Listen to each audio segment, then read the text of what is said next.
Hello, you wonderful people, and welcome back to another whiskey review with me, the Whiskey Novice. It is a pleasure to have you, as always. Thank you for joining me for review number 117. This is part 4 of a short series in which I was looking at some 10-year-old Scottish single malts. And this time, we're into the Highlands with, well, it's Edredor Distillery. Edredor Distillery for the Ballechin 10-year-old. Ballechin, call it what you wish. I'm going to call it Ballechin because, you know, my show, my rules. Let's move on. The Ballechin 10-year-old, and as I say, this is from the Edredor Distillery in the Highlands. They're in Pitlochry, owned by Signatory, the independent bottlers. And this, their PEATED release, the Edredor standard release, this, the PEATED release, in the same way that you think Tobermory, Lechic, Tomatin, Cabochon, you know, that sort of thing.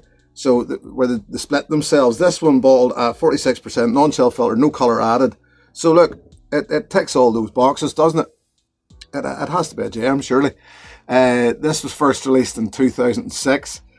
It has matured in ex-bourbon cask, but the way they put it, a top dressing of ex-Oloroso sherry casks. So I take it they just mean there's a finish or something along those lines of ex-Oloroso sherry casks. There you go. There's all your info. What do we get? What's it like? I'm about to tell you. Well, I'm about to give you my opinion, should we say. And in the process of doing so, I'll open up a bit about some of the things that some of the terminology that I tend to use, which I think makes perfect sense, but probably doesn't sometimes. So, because this is a prime example of a few words at the start, which they describe it well. Let's go. It's light, right? It's 46%. It is light. I'm going to say it's light. I mean, it's just very airy, light. Nose, it's not by any means heavy, it doesn't feel laden. It's also bright. So a bit light, but it's just bright. It's got a lot of fresh notes going on. You just know that straight away. It's kind of fresh. And the other tight, it's tight. It is tight. What I mean by tight, all that lightness, freshness, but it feels like as if there's probably more going on here, but it just doesn't let it go. It's tight. It's hard to get a lot out of it. It's hard to read out of this whiskey at the start. I know for a fact, and we'll get through, that it does open up, but it takes time. So a lot of those light notes, there's a slight vegetative thing, a lot of citrusy, bright notes. You know, but it clearly states on the label, heavily peated. Now, it probably is heavily peated, and it stays somewhere on the back here, but I think it's something like 50 ppm. So your phenol parts per million. I can't find it right now, but I definitely read it somewhere, which is quite a bit. It's not faffing about, put it like that. It's 50's not bad. Does not feel like it. Does not feel like a heavily peated whiskey. Now we're talking the malt here. You're talking about the malt being dried by peat smoke. This does not feel like it.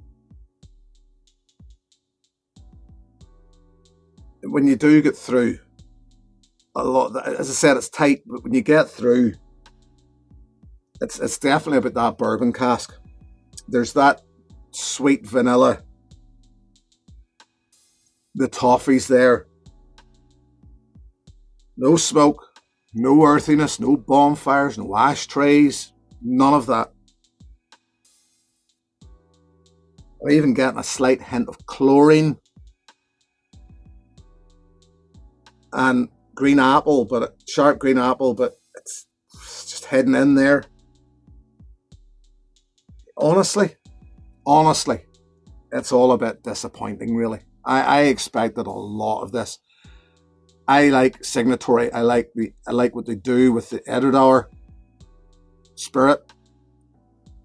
The signature, the Edward Hour 10-year-old signatory release is an absolute belter of a sherried whiskey, in my opinion. This I expected a lot of, and on the nose, I find disappointing. I started to believe, I started to think, was it subtlety? Was there a real subtleness about this? Was it naivety of my palate? I don't think it's anything like that. I just think it's a bit disappointing. So we'll see what the palate brings.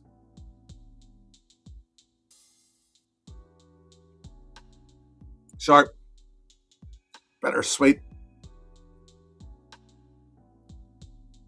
sort of wallpaper paste. Bizarre sensation on the palate. It goes powdery.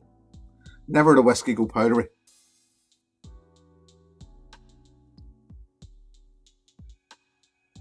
Seems to just dry out in your tongue. Now, for the first time, I didn't get this whenever I was doing my tasting notes. Now I'm starting to get a little hint of that sherry. What do they call it? Dressing. That sherry dressing right at the back of the palate. But it's fleeting.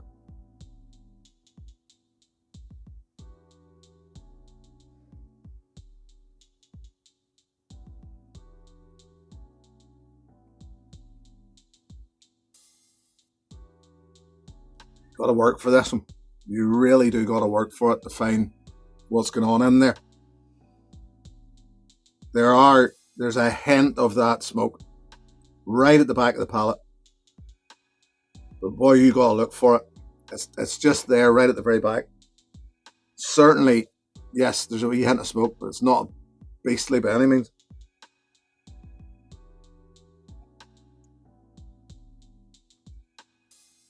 Can't get over that strange palate sensation where it just tends to go powdery and dry.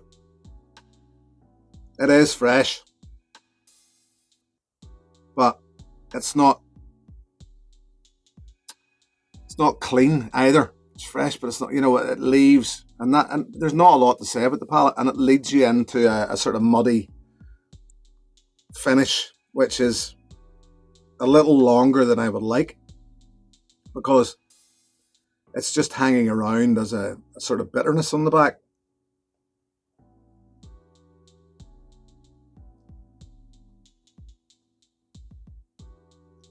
No.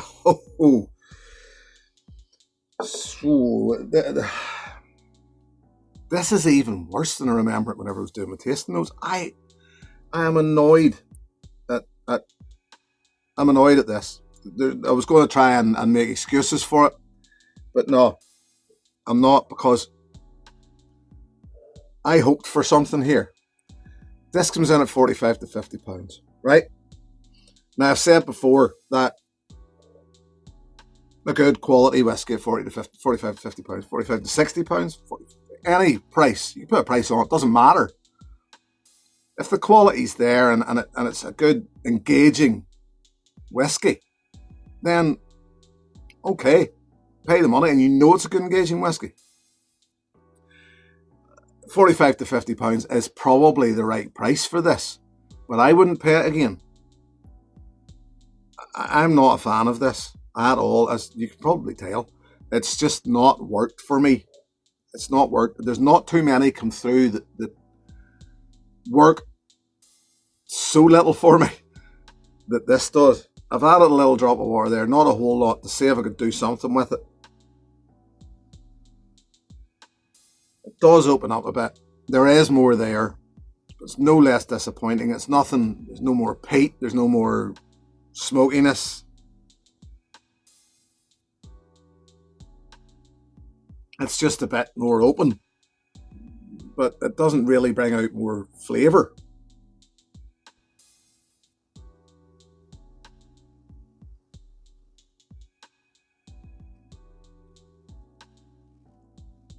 No, it's still doing that powdery thing, and still just no. Certainly not for me. It may do it for others. There's probably people out there that love this, and who am I to say they're wrong? It's It's just not for me. Remember, this is only a personal opinion. This just does not do it for me, and I'm actually sorry to say that it's getting worse the further down the bottle it gets.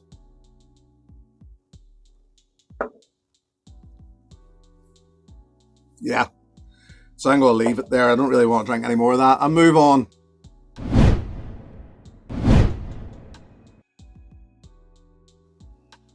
Yeah, if you like this, and as I said, I'm sure there are plenty of people out there who like this. I'm sure I will probably get plenty of messages telling me why it's a good whiskey. And I cannot say that those who tell me it's a good whiskey are wrong, because there are many people will give me a good reason to why I'm wrong. So fair enough, I'll take it. But what I'm going to suggest to you is, you like this, if this is your sort of thing, but I'm going to recommend this Caol Ila 12-year-old. It's Diageo, yes. I mean, old, you know, sorry. I really, yes, it's Diageo. But what Caol Ila 12-year-old does for me is, it is subtle with the peat smoke, subtle with the peaty flavours. Ah, it's ages since I've had that. It's a long time since I've had Caol Ila 12-year-old, but there's a real buttery, peaty thing hit right around everything. Yeah, because that is subtlety of smokiness for me, especially at a younger age like these are. I know I've said before that the older a peated whiskey gets, it generally tends to lose the phenolic thing, generally. So the younger they are, the more they tend to hold that phenolic thing. And these are relatively young at 10 and 12. But this is subtle. And it's got all that briny, seafaring thing going on as well. This is none of.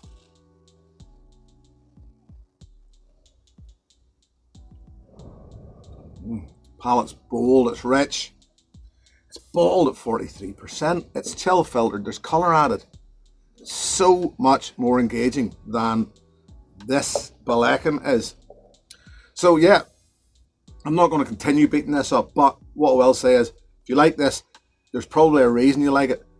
And I would say, if you haven't already tried Caol Ila 12-year-old, then you'll probably find that it's a much more engaging whiskey. Probably. I am sorry, I really am. I don't like being, it doesn't feel good to be disparaging about whiskies. It doesn't.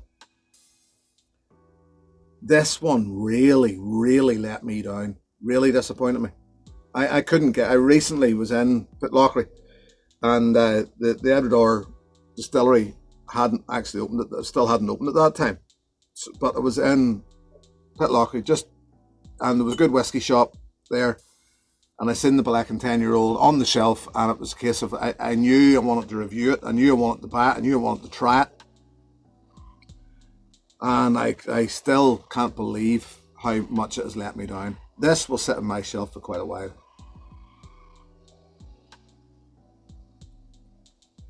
I'm sure there'll be suggestions from people about what to do with it. I don't pour bottles down the sink. I'll try adding stuff. It could easily become an infinity bottle. Who knows? It could become toilet cleaner. I'll leave it at that and say thank you very much for joining me. Thank you very much to my patrons if you wish to join that group. The details are below. Yes, they are. Till next time, when I'm back with something a bit different. Here's your good health, my friends. Cheers. Hey, thanks for watching my video. Please click and subscribe to be notified of further content.